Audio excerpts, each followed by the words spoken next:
mazina nuwasu tukyeyongerayo n'omusomo gwaffe ogwa ashiratu saa ogw'obubonero bw'enkomerero, era luli twatekulula obubonero bw'enkomerero ne tubulaba ne tugamba nti tulina obubonero obutono n'obunene. Obubonero obutono ne tugamba nti waliwo obubonero obwayita ne wabeerawo obubonero nga bwatandika dda naye nga bweyongera kutweyoleka buli lukya. Ne tugamba waliwo n'obubonero obutono obutannaba kukola ki kutweyoleka, yadde nga percentage esinga ey'obubonero bw'enkomerero bwatweyoleka dda naddala obutono.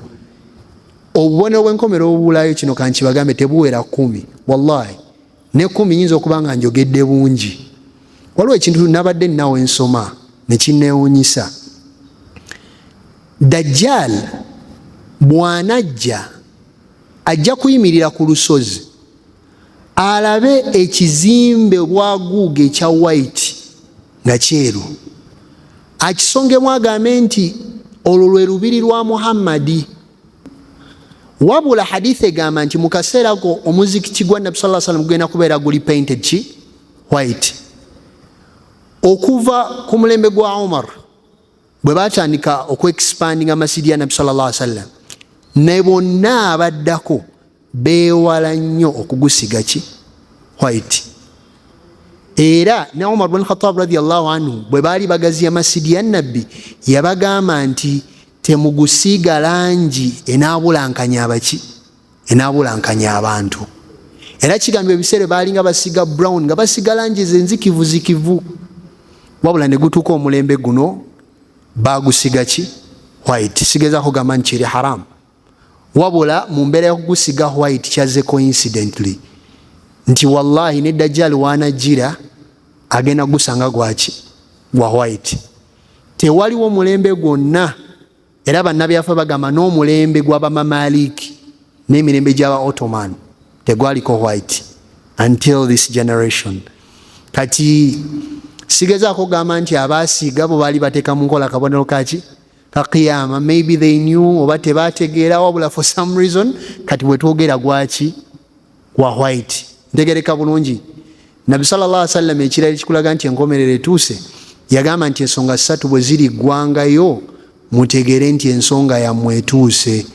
N'ensonga ategeeza ki? Ng'ategeeza nti enkomerero ejja kuba esembedde. N'agamba akabonero akasooka kaba bwe limenyebwawo neddamu n'ezimbibwa, naye ng'ezimbibwa ng'ezimbiddwawo nungi nnyo okusinga ebaddewo. Ekyo kyaliwo ku mirembe gy'aba Umayyads, dawla al-Umawiya. Kaaba yamenyebwako ettundutundu, bamala ne baddamu ne bagikola ki? Ne bagizimba bupya. Era yayita mitendera egy'enjawulo gye tasobola kuyita mu ssaawa eno. Akabonero ak'okubiri Nabbi sallallahu alaihi wasallam yagamba omunaalaba emikutu gy'amazzi nga giyita mu Makka. Ku mulembe gw'aba Abbasi baazimba emikutu gy'amazzi egyali nga giyambako bahaaji okunyweramu amazzi. Essaawa eno n'ezimu ku pipeline ezikyasinza okubeera sophisticated mu nsi yonna ziri mu kibuga ekyo Makka, olw'ensonga nti abantu abakijjamu balina okufuna wuzu, balina okukola ki. Pipeline ne system yayo y'amaanyi nnyo. Kati Nabbi sallallahu alaihi wasallam yagamba munaalaba emikutu gy'amazzi. Akasembayo akookusatu yagamba bwe munaalaba ebizimbe by'omu Makka nga biri ala ruusi al-jibal, nga biri waggulu ku nsozi, mutegere nti enkomerero ekoze ki? Esembedde. Mwenna abagenda abayitira mu bitongole bino eby'ebbeeyi muba mwagala okusulako ku kisaawa, ng'otunulira ekisaawa obuwanvu bwakyo kiri waggulu, tekiri waggulu ku nsozi. Bw'obanga okigerageranyiza obuwanvu, Nabbi sallallahu alaihi wasallam byonna byeyogera ku Makka byakola ki? Byaggwayo. Kati bw'ogattako ne guli omuzikiti gwa white, sima wowe olinda kyawo. Wabula ate era tokkirizibwa gamba nti okusinziira ku byendaba nze nabaddeyo kololo nga Seeka asomesa, ndowooza bano Imam Mahdi Dajjal babulamu emyaka ng'ameka? 23 awo okwana ekitokkirizibwa. Teryakkirizibwa kuteekawo specific timeline. Eyo timeline Allah yakola ki? Yagimanyi. Era yagamba mu Suratul Ahzab, yasaluka nnaasu ani saa, abantu bakubuuza ku nkomerero, qul innama ilmuha inda Allah, bagambe nti okumanya okwenkomeredde kubikola n'enkomerero kuli wani? Wa Allah. Wabula Allah yatukakasa naga wama yudrika la'alla saata takunu qariba. Allah subhanahu wa ta'ala yatukakasa nti enkomerero ekoze ki? Esembedde. Akabonero ka qiyama akasooka kaali kakutumwa kwa nabbi sallallahu alaihi wasallam. Era nabbi sallallahu alaihi wasallam yatugamba mu hadith ya Sahal radiyallahu anhu nagamba nti bu'ithtu ana was-sa'atu kahatain. Nabbi sallallahu alaihi wasallam yagamba nti nze ntumiddwa n'enkomerero nga tulinga engalo zino ebbiri. Yalaza olugalo lwe luno olwa index finger n'olugalo luno olwa wakati, nga kyategeeza nti nno nga bali bwe bati, nga kitegeeza nti ye nabbi w'enkomerero. Okusinziira ku Imaamu al-Qurtubi rahimahullah yagamba nti li'annahu nabiyyu akhiru zaman, olw'ensonga nti ye nabbi ow'enkomerero, tewaliwo nabbi yenna agenda kujja luvannyuma lwe. Era okutumwa kwe kwali kusaasira eri ebitonde byonna, nga Allah watugamba mu Qur'an ti wama arsalnaka, tetwakutuma illa rahmatan lil alamin, okujjako ng'oli kyakusaasira eri ebitonde byonna. Allah subhanahu wa ta'ala bwe yayogeranga mu ayati za Qur'an yakozesanga plural nga gamba tetwakutuma. Wa idh qulna lil malaikati isjudu li adama fasajadu, jukira bwe twagamba zimalaika zivunamire Adam illa Iblis aba, Iblis nagaana. Lwaki Allah ayogerera mu plural? Ekyo Allah subhanahu wa ta'ala yakozesanga plural lita'dhim, lwakwegulumiza. Era ne mu nnimi z'abantu ez'enjawulo mu nsi yonna abantu bayogereranga mu plural nga kitegeeza kwegulumiza. Olaba n'ewaka bwe twalinga abato nga maama banyongeze kunva, si bwe kiri? Banyongeze noyogerera muki? Mu plural. Tosobola kusanga musajja mukulu n'omugamba wasuza otya, okujjako ebiseera bino olulimi lugenze lwonooneka, naye obuuza mwasuze mutya, si bwe kiri banange? Era bw'otunira bakabaka bwe baba nga baadressinga, ne bw'olaba Queen wa Bungereza ne bakabaka ab'enjawulo bagamba wi fe, ne wabeera nga ye yasazeewo okuva edda n'edda mu lulimi lw'abantu. Era Allah subhanahu wa ta'ala yassa Qur'an mu lulimi olutegeerekeko obulungi. Kyova olaba yagambanga wa idh qulna, jukira bwe twagamba, tegereka bulungi, nga ekyakikola lita'dhim, nga akikola lwakwegulumiza yengani, yenga Allah, wabula takyogera lwakuba nti ayina abe yasalawo nabo oba ekintu kyonna ekigwa mu kkowa eryo. Tugamba nti qul huwa Allahu ahad Allahu samad lam yalid wa lam yulad. Allah subhanahu wa ta'ala yeyimirizaawo, teyeetaaga muyambi. Tegereka bulungi? Naam. Kakati wano Nabbi sallallahu alaihi wasallam yagamba nti bu'ithtu ana was-sa'atu kahatain, nti ntumiddwa n'enkomerero nga tulinga engalo zino ebbiri. Era yali atulaga nti ye nabbi ow'enkomerero, tewaliwo nabbi yenna agenda kujja luvannyuma lwe. Bantu bangi oluvannyuma lwa Nabbi sallallahu alaihi wasallam bajja ne beegwanyiza obwa nabbi. Yayita naba na kufa nga abamu batandisa okwegwanyiza obwa nabbi. Era ku mulembe gwa Abubakar Siddiq radiyallahu anhu bwe yakwata enkasi yalwanyisa abantu bangi abaali beegwanyiza obwa nabbi. Omusajja era ayitibwa Musailamatul Kadhab yavaayo n'abagamba, mwategedde Mungu antumye, byonna mbikole naye nze Mungu akoze eki? Antumye. N'abalala bangi. Era kinyumizibwa omu yajja n'agamba abantu nti Allah mutumye nga nabbi, n'agenda mu kika ekimu neyeegombamu mwana muwala n'ayagala okumuwasa, n'abagamba paati ku mahale gengenda okumuwa mbasonyiye eswala n'okusiiba. Ebyo mbibakoze eki?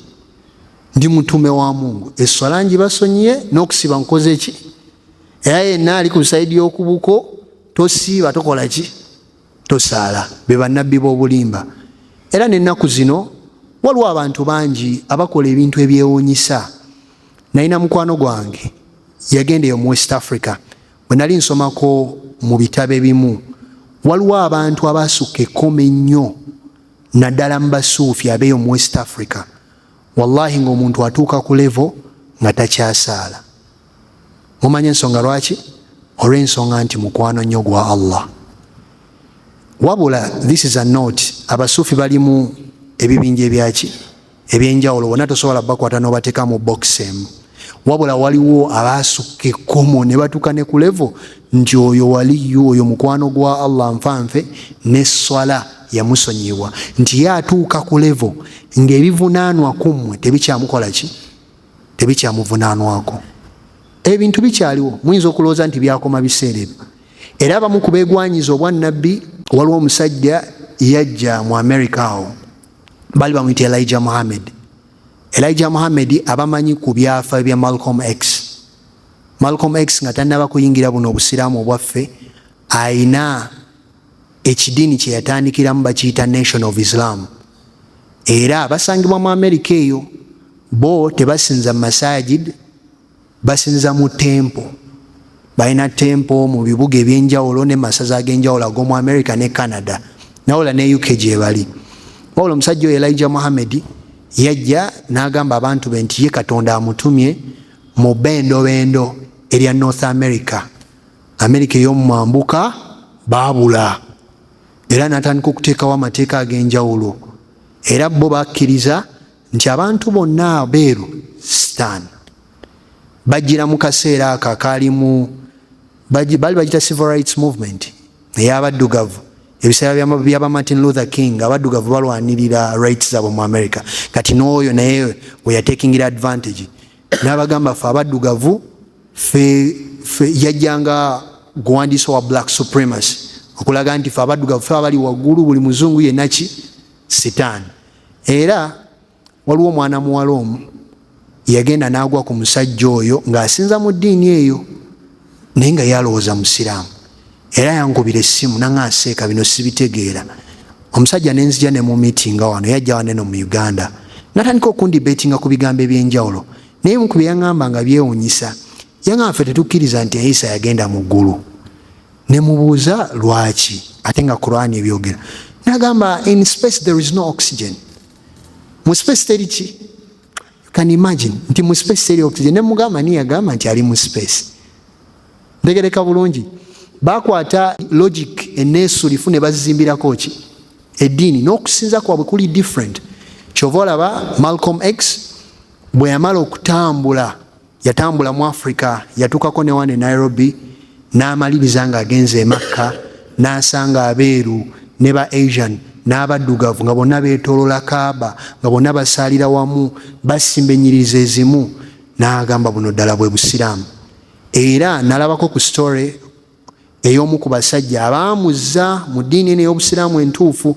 Story kwerioko ku YouTube, yayogera naye bwe yajja ku university yaabwe, n'ayogera ne namugawa obusiraamu si bwe butuufu. Kati era kigambibwa abo abantu abamu bagamba nti be baavaako okufa kwa Malcolm X olw'ensonga nti yali musajja mwogezi nnyo ng'abantu bamuwuliriramu nnyo. Era mu byafaayo bya America baaludde okulaba omuntu eyaziikibwa nga Malcolm X olw'ensonga nti bwe yaddayo mu America yali yakatuuka ku butaka, yalina gy'agenda okwogera, yali yakalinnya akatuuti nga yakoogerako, kati ne bamukuba amasasi, n'akola ki? N'afa. Era yafa nga musiraamu ng'ayingidde n'eddiini eyaffe ey'obusiraamu gye wandiise nga Orthodox Islam. Ekigambo Orthodox kitegeeza okubeera ku kintu nga bwe kyali ku nsibuko yaakyo. Tegereka bulungi. Naam, kakati abo bonna bajja nga begwanyiza obwannabbi. Waliwo n'omulala yava mu katundu baali bakayita Qadian. Omusajja oyo yatandikawo enkola gye bayita ey'eki Ahmadiyya, oba bayita baki Abaqadiani. Yajjira mu biseera ebya colonialism, era ebimu ku bye baatandikirako okukkiririzaamu nti omuntu yenna okubeera omusiraamu omutuufu alina okubeera nga akkiririzaamu Queen w'e Bungereza. Nga in simple terms bacolonialists bano we bajjanga mu bitundu baakolangawo hybrid z'amadiini ne batondawo ekidiinidiini naye nga kyefaananyiriza sayidi eno naye nga tebaliyo eyo. Tegereka bulungi, bwe bityo bye baakolanga. Era mu byafaayo byabwe mulimu Abangereza bangi, era n'agamu ku makanda gaabwe kati ag'amaanyi gali mu ggwanga lya UK mu London. Almuhim, mbadde ngezaako okubeera nti nkakasaawo nti Allah subhanahu wa ta'ala yatuma Nabbi sallallahu alaihi wasallam nga ye nabbi yakola ki? Eyasembayo. Allah we yatumira Nabbi sallallahu alaihi wasallam waali nga mu nsi wasigaddewo abantu batono nnyo abaali basinza Mungu, n'aboogera obwogezi ekigambo nti tusinza Katonda. era hadithi etugamba illa baqaya min ahli alkitab, okujjako abaali basigaddewo mu bannannyini kitabo. Era hadithi egamba nti Allah subhanahu wa ta'ala yatunulira abantu b'ensi yonna, famaqatahum, bonna n'abanyigira, abawarabu n'abatali bawarabu, olw'ensonga nti abantu baali basinza buli omu bye yali ayagala okusinza. Abaali basinza amayinja, abalala baali basinza amasanamu n'ebirala. Era essaawa eno twetaaga nnyo okubeera nti tutambuza obusiraamu buno, kuba bw'oba weegendereza, wallahi ensi tetulina kati billion 8, out of those 8 billion at least 4 billion people basinza amasanamu. N'ogutundutundu ogulala aba identifyinga nga abatalina ddiini. Omwe muli n'oli nga omubuuza akugamba nze buddala nze Mustafa naye ng'obusiraamu si byakola ki? Si byaliko. Twogere ku bashiriku. Naye na mukwano gwange yaŋŋamba musajja mukulu ekigambo kye yamugamba. Yamugamba nti weegendereze nnyo ku lunaku lwokusatu n'olwokuna tewabeerayo nnyo jjaamu.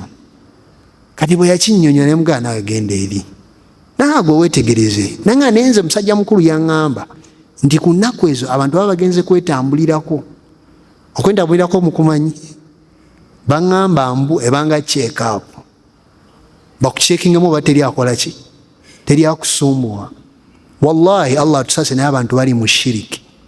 Era nali simanyi lwaki abawalimu, nali nga ndaba abawalimu boogera ku nsonga, ngamba boogere ku shiriki, naye nga simanyi lwaki ensonga baginyikiza nnyo. Wallahi abantu bashiriku. Ekyo okitegeera ng'omaze okuyingira emirimu. Ate Allah n'abaako level waakuteeka, wootegeera wallahi shiriki ali mu bantu. Bangi bagenda ku hijja, bagenda ku umra, naye nga shiriki akyamuyina ewaka, ng'akyalina obuti, akyalina ebibbo. Abamu bagamba abawarabu batusanga n'ebyaffe. Ebyammwe bye biriwa? Ekigambo byaffe kitegeeza ki? Tegereka bulungi. Afaman yakhluqu kaman la yakhluqu, mwagala Allah eyatonda abeere nga atatonda. Era waliwo omusajja yayita n'abakusiramu kabali bamuyita Jubair ibn Mut'im. Yali ayita ku masjid Nabi sallallahu alaihi wasallam yali asaaliza, n'awulira aya Nabi sallallahu alaihi wasallam gye yasoma egamba nti am khuliqu min ghairi shay'in am humul khaliqun. Abantu abo tebalina gye baava, tebalina abatonda, tebalina gye baava. Am humul khaliqun, oba bo bennyini be beetonda. Am khalaqu samawati wal arda bal la yuqinun, be batonda eggulu n'ensi tebasobola kutuulako wansi ne bafumintiriza. Wallahi omusajja Jubair ibn Mut'im yali si musiraamu, naye agamba kasa nawulira aya eyo nga Nabi sallallahu alaihi wasallam agisomera, waqara al-imaanu fi qalbi, nafuna obukkiriza mu mutima gwange, n'agamba naye ddala bino bye tusinza tetulina ddala yatutonda. Mulaba essimu eno, okubaawo kwayo kyekiraga nti eyagikola gyali, hatta neyagikola newoba tomukola ki? Tomulabangako. Era chances nyingi nti tolimulabako. Wabula okubaawo kw'essimu kwe kulaga nti yagitonda akola ki? Gyali. Abalala olw'ekusoma ennyo n'abalanga Allah basitudde madala ne batandika amalala, gwewasanga ng'ali ku ddiini, wallahi n'omusanga n'agamba seeka kikulu waliwo ebintu byemutanategeera, naye bw'onaatukako ku levu n'ogenda ng'olinnya ojja kutegeera eno kye tuliko. Nga kyategeeza nti akakajanja k'eddiini k'olina kajja kukuggwa. Naye nga Allah subhanahu wa ta'ala musitudde. Tegereka bulungi. Okwata otya ebyengera bya Allah ate ne bikufuukira ekintu ekikujja ku ddiini olw'ensonga nti oli mugagga. Eri asaala jamaa ntakyasaala, asalira mu ofiisi ateekawo buteesi ki? Ateekawo buteesi mu saalo. Waliwo yaŋŋamba nti mu masjidi eno wabeerayo endwadde, like abantu balina sinus, ssenyiga. Okitegeera ekitu ekyo? Naye ng'ate bwe bamuyita mu bino pate ebiki bikyaniani ebyagenda, eyo teriyo sinus, teri birwadde. Baana bawala omusanga nga yambala ng'obusiraamu bwe bulagira, Allah n'amuwa omulimu nga gwa bbeeyi, wallahi hijab n'agikola ki? N'agijjako. N'atandika okwogera kino na kiri n'ebirala. Message eno y'omubaka Muhammad sallallahu alaihi wasallam gye yajja nayo tulina okubeera ntugigoberera nga bwe yagireeta. Era Allah subhanahu wa ta'ala yatuma Nabi sallallahu alaihi wasallam nga alina emyaka 40, n'awangalira e Makka emyaka 13, n'awangalira e Madina emyaka 10 mu mwaka ogw'e11 mu mwezi gwali gwa Rabiul Awwal nga 12 Allah n'amujjulula. Nkiddamu Nabi sallallahu alaihi wasallam yafa nga 12 Rabiul Awwal. Ekyo tekiriimu ikhtalafa al-ulama, tewaliwo yakyawukanako. seeka ate lwaki bwe baali batusomesa ate batugamba nti yazaalibwa thani ashara, yazaalibwa nga 12 Rabiul Awwal. Ku nsonga y'okuzaalibwa kwa Nabbi sallallahu alaihi wasallam tumanyi omwezi mwe yazaalibwa mwezi gwa Rabiul Awwal, era abamanyi baffe bagwegattako. Tumanyi n'omwaka mwe yazaalibwa mu mwaka ogw'enjovu okusinza ku hadithi ng'eya sahaba ayitibwa Qais ibn Makhrama n'abalala, ng'obujulizi bwonna butulaga Nabbi sallallahu alaihi wasallam yazaalibwa mu Aamul Fiil. Ekyokusatu, tulina obukakafu n'obujulizi Nabbi sallallahu alaihi wasallam yazaalibwa ku Mande. Era mu hadithi ya Abi Qatada radiyallahu anhu bamubuuza nti lwaki osiba olunaku olwa Mande, n'agamba nti lwe lunaku lwe nazaalibwa wa unzila alayya fihi, era lunaku Allah lwe yasooka okunsaako obubaka. Kitegeeza n'obujulizi tubulina. Era awo nga sinaba kweyongerayo mu maaso, ezimu ku nsonga ezamusibisa Mande ezisinga okubeera enkulu sina kuzaalibwa kwe. Wama yantiqu anil hawa, Nabbi sallallahu alayhi wasallam yali tayogera bintu lwa kwagala kwa mutima gwe. In huwa illa wahyun yuha, bwalinga bubaka.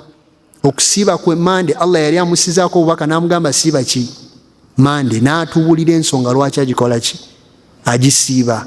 Era ne kuzaalibwako yagattako nti wa unzila alayya fihi, era Allah subhanahu wa ta'ala mweyanzisizaako obubaka. Tegereka bulungi. Kakati enjawukana y'abamanyi baffe eri ku nsonga y'ennaku z'omwezi, date, yazaalibwa ddi. Ibn Kathir rahimahullah, omu ku bannabyafaayo ab'amaanyi, awandika ekitabo ekiyitibwa Al-Bidaya wa Nihaya, abasinga kumumanyako tafsiri eno, tafsiri ya Ibn Kathir. Wabula yayogera ennaku ez'enjawulo abamanyi ze bayogera, ennaku z'omwezi Nabbi sallallahu alaihi wasallam yazaalibwa. Abamu bagamba yazaalibwa nga 2, abalala bagamba yazaalibwa nga 6, abalala bagamba yazaalibwa nga 8, abalala bagamba yazaalibwa nga 12 Rabiul Awwal, abalala bagamba yazaalibwa 17, abalala bagamba 22. Era after some generations waliwo omu ku bamanyi abamanyi entambula y'omwezi, bali bamuyita Mahmud Ali Basha.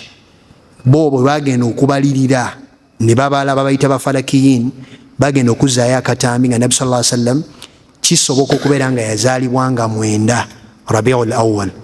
Ennaku zonna zenjogedde za mwezi gwa Rabiul Awwal kuba bagukanyako.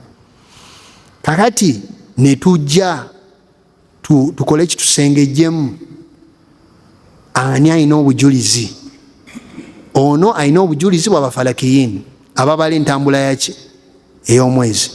Wabula mbino ebigambo mulimu eyagamba Nabbi sallallahu alaihi wasallam yazaalibwa nga 8, oyo yalina obujulizi.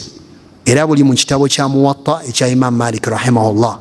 Obujulizi obwo tebwava ku nabbi yennyini, ate tebwava ku sahaba, bwava ku mutabani wa sahaba ayitibwa Abdullah ibn Jubair ibn Mut'im.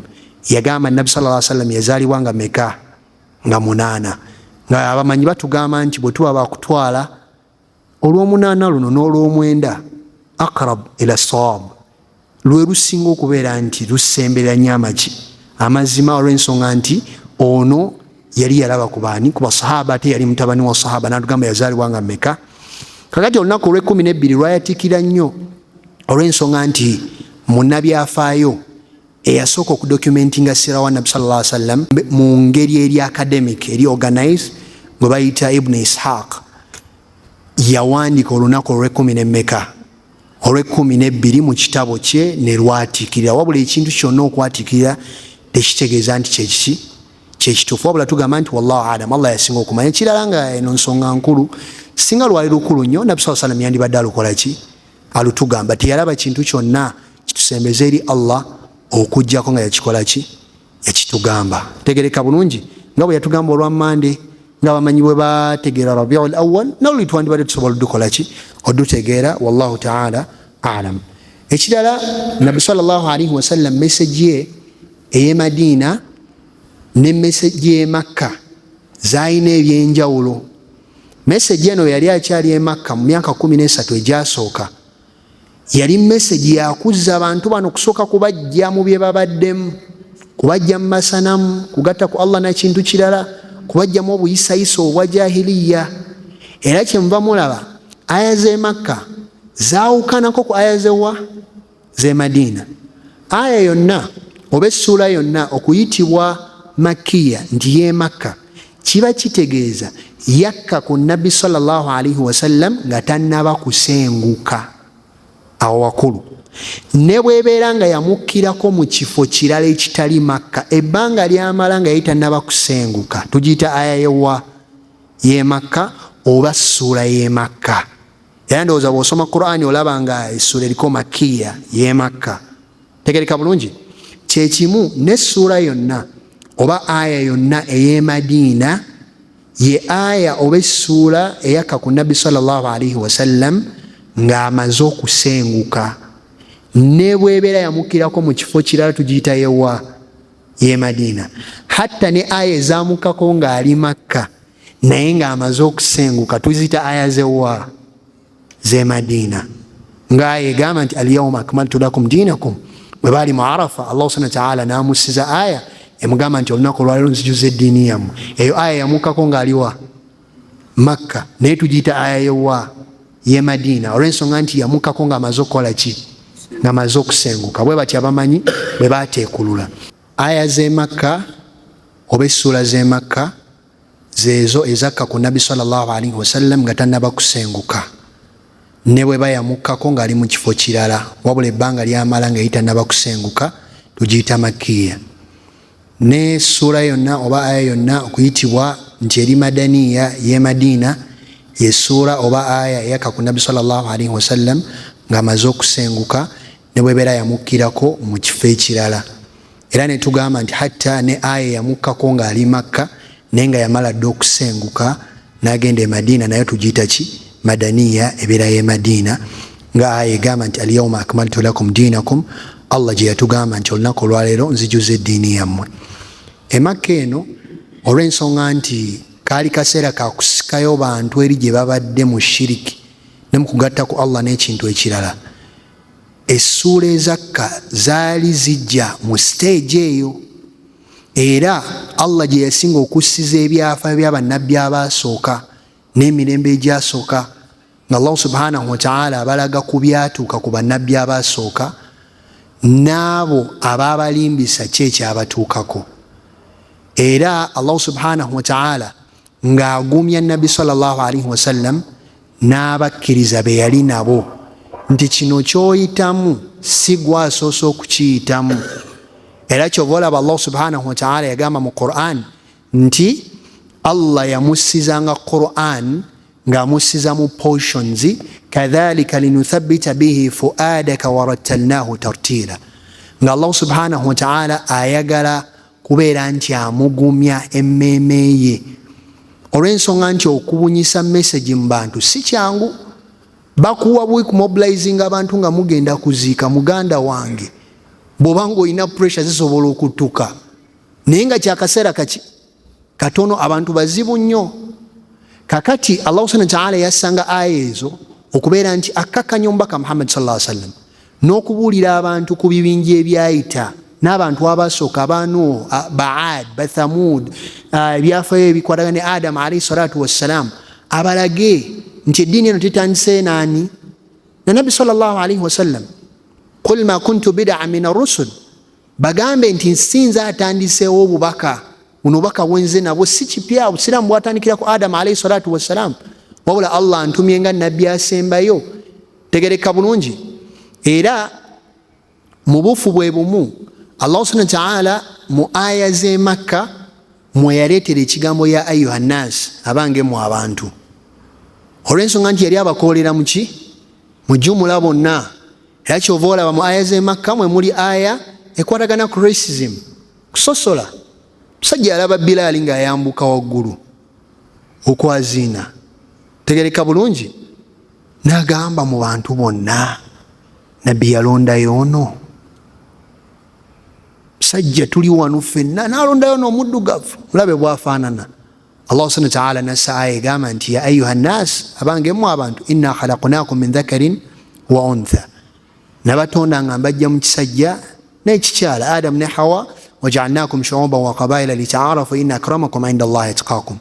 Allah n'agamba ne mbateekamu amawanga ag'enjawulo n'ebika mubeere nga mumanyagana nga mulaba akabonero ka Allah okubatonda nga batonze muli banjawulo, n'okubeera nti mukimanya nti abasinga okubeera ow'ekitiibwa amaaso ga Allah yabasinga okumutya. Inna Allaha alimun khabir. mazima ddala Allah mumanyi ate mukenkufu.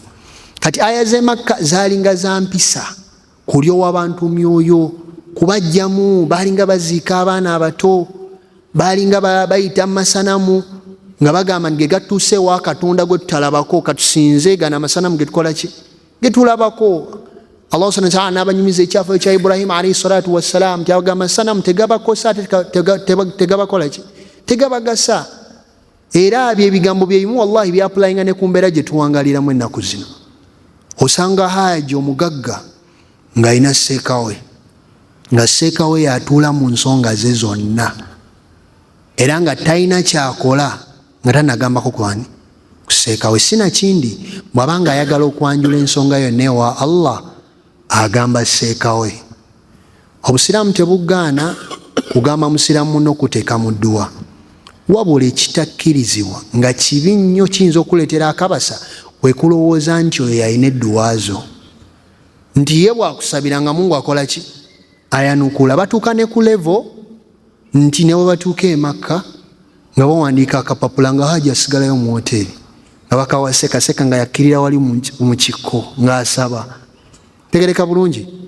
Njagala mbabuze ekibuuzo, sente kyengera oba si kyengera? Kyengera oba si kyengera? Ennyumba ennungi kyengera oba si kyengera? Okubeera nga abaana bo basasulira school fees ne bagenda ku zero balance kyengera oba si kyengera? Si emu ku byengera abantu bye basaba Allah. Oyo seka gw'ogamba nti yakwata ku bizibu byo byonna, ye emmotoka gy'ovuga V8 tajagala oba VX, singa ezize zaali ziyita mu nnyo yandibadde agirina era nga mmwe abayamba buyambi. Tegereka bulungi. Sigezaako gamba nti omuntu tasobola kuteeka mu dduwa Allah n'akuwa ekyengera ekimukola ki ekimusinga, wabula kyengezaako gamba gwe okulowooza nti edduwa ze zo teziriko ki era mbajja batiisatiisa. Omuvubuka ze n'omuggo yeesulidde ebintuntu ze ne tasbihi nnene bweti, okitegera ekintu ekyo tadde ku gaalubindi talina na buzibu bwonna namaaso najja agenda asonga bwati tebabatiisatiisa. Agenda kusaba ki? Bwabanga yagala nnyo okusabira abantu agende mu Katanga, ye agende mu Nkere wali ekatwe abantu babonaabona. Bwabanga bayagala lwaki bajja ewammwe mu abalina sente? Why do they come to you mu abalina sente? Sigambe nti baagala sente, ekyo sinnakyogerako, wabula nze mbuuza bubuuza. Tegereka bulungi. Tokwatanga omuntu nti oyo yansabira oyo yakola ki? Yani omusajja yatta abantu 99 n'agenda wa rahib, musajja yali musinza, n'amugamba nsaba abantu 99 Allah nansonyiwa, n'amugamba Allah tagenda kusonyiwa, n'amutta n'aweza ow'ekikumi, n'agenda ku mulala n'amubuuza Allah nansonyiwa, ng'abuuza omumanyi n'amugamba Allah agenda kusonyiwa, musaba akusonyiwa. Wallahi n'amugamba neeva mu kitundu ky'okoleddemu ebikolobero ogende ewalala. Era n'atambula yali tannaba na kutuuka, malayika ne zijja zitona omwoyo gwe. Malayika ezitwala emyoyo gy'abalongoofu nezitwala emyoyo gy'aboononefu ne zitandika okubeera nti zonna zaafuna obutakkaanya ani amutwala. Wallahi hadithi etugamba nti Allah subhanahu wa ta'ala n'azisindikira obubaka n'azigamba nti mubale distance gy'abadde abuzayo, wabanga abadde abulayo katini oyo tawuba ye mba njikiriza. In fact riwaya ezimu zigamba nti Allah subhanahu wa ta'ala yasembeza ekifo gy'abadde alaga asobole okumukola ki. Sigambye nti okutta abantu 1,000 kirungi era kirinako repercussions mu Siraamu. Botta munno naye bakola ki? Bakutta. Naye olaba omuntu eyakola ezambi wetu Allah yamusonyiwa. Abamu baba balowooza nti bakola amazambi maki mangi. Qul ya ibadiya alladhina asrafu ala anfusihim, gamba abaddu bange abagwamu essuubi olw'amazambi amangi ge bakola, la taqnatu min rahmatillah, temuggwangawo n'essuubi kusaasira kwa Allah. Inna Allah yaghfiru dhunuba jamia, Allah asonyiwa amazambi gonna. Tegereka bulungi. Genda osabe Allah akusonyiwe, omusabe obeere ng'okakasa kuba olwedde akulazeko ku byengera bye, akuwadde abalala by'otakola ki bye batalina. Ekirala abawalimu mutukolengako nga mutukolako mu bulungi, temulinda bayiyaya. Tegereka bulungi. Omuwalimu alina okujja n'ayogera ebigambo bingi Haji okubaako kaavaamu. Kati awo wajjira n'abayaaye, nze sibayita bawalimu, bakozi ba ssente, batandika okuyiyaya. Haji ennyumba eri mu kitundu kyeri, songawo tuweewo edduwa. Bishebe yake. Ne bakuwereza ka video ali kugundi ai Allah haji wange. Yake checho. Sina obusiramu tebulina buzibu na muntu kuteeka mu dduwa. Wabula gikutaddemu ate ekirala gwe kicho omulowoozaako. Olowooza mbwe edduwazo yaziggalira oli mu kabenje, oli mu kuzanyira mu aqida yo, oli mu kuzanyira mu nzikirizayo. Saba Allah mbunze gwosanze wanene ekololo mbunjagala nnyo abaana b'okusinga mbu bontwala ng'olina bazadde ba abaafa mbumbalumirirwa nnyo okusinga nga saabalaba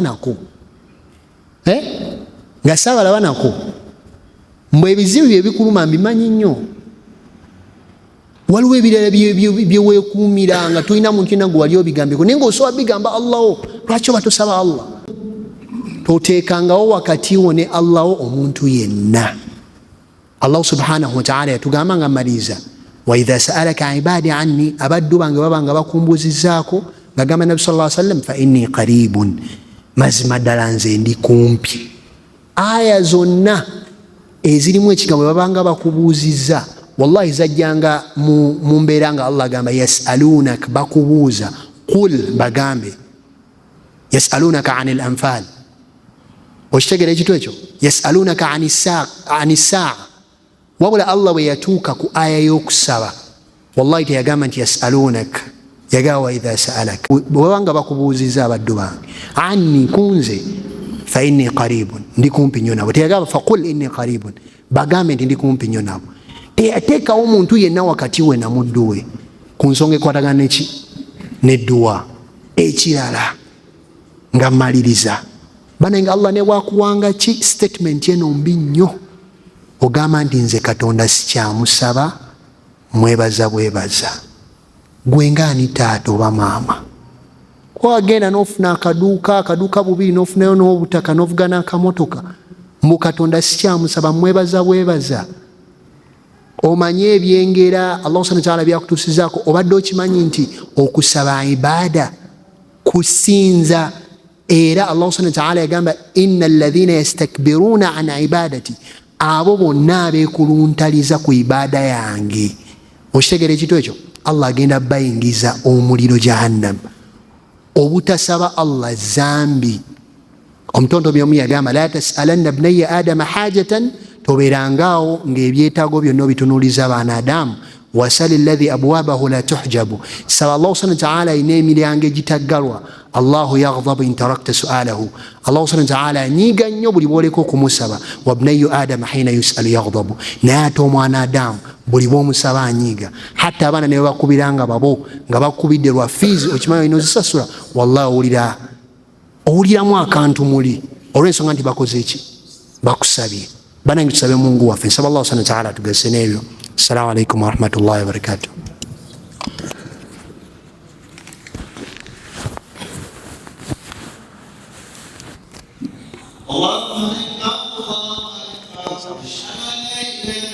Allah